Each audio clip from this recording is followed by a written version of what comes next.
Assalamualaikum warahmatullahi wabarakatuh. Hai guys, setelah sekian lama atau sekian minggu tidak mereview, akhirnya kembali mereview salah satu teori yang bukunya masih sama ya guys. Nah, di video kali ini saya akan mereview tentang packing order teori.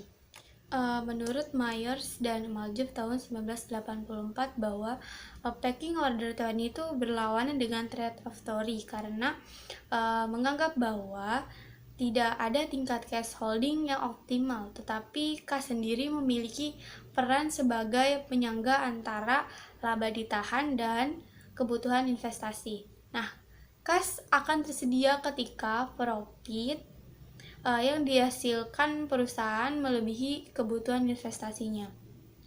Terus ketika kas tersedia dalam jumlah yang berlebih dan perusahaan yang akan profitabilitas investasi mereka, maka kelebihan kas akan dibayarkan kepada para pemegang saham dalam bentuk dividen.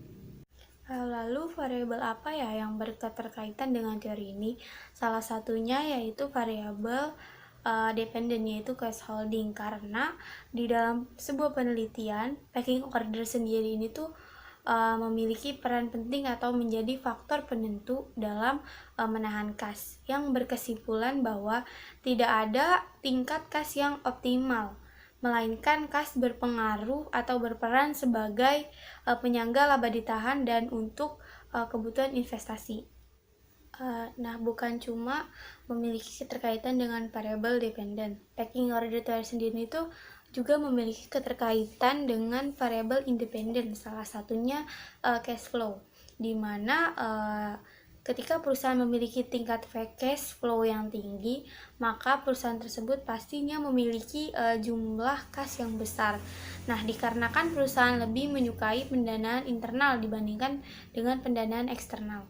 Perusahaan yang mengalami peningkatan cash flow cenderung untuk menahan pendapatan mereka karena mengumpulkan kas yang nantinya dapat digunakan untuk mendanai investasi atau dimanfaatkan ketika terjadinya suatu financial distress.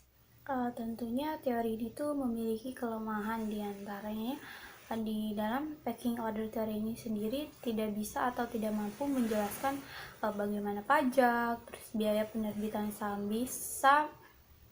Tentunya di dalam packing order teori sendiri itu pasti memiliki kelemahan, salah satunya yaitu tidak mampu menjelaskan bagaimana pajak, terus biaya penerbitan saham. Nah, tentunya hal ini tuh bisa mempengaruhi keputusan perusahaan dalam menentukan besarnya hutang atau leverage yang akan digunakan oleh perusahaan.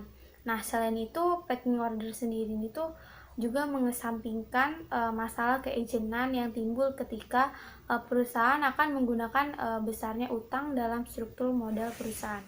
Jadi teori packing order sendiri itu merupakan salah satu dari sekian teori yang berketerkaitan dengan struktur modal perusahaan. Nah, sekian review dari saya. Kurang lebihnya mohon dimaafkan. Wassalamualaikum warahmatullahi wabarakatuh.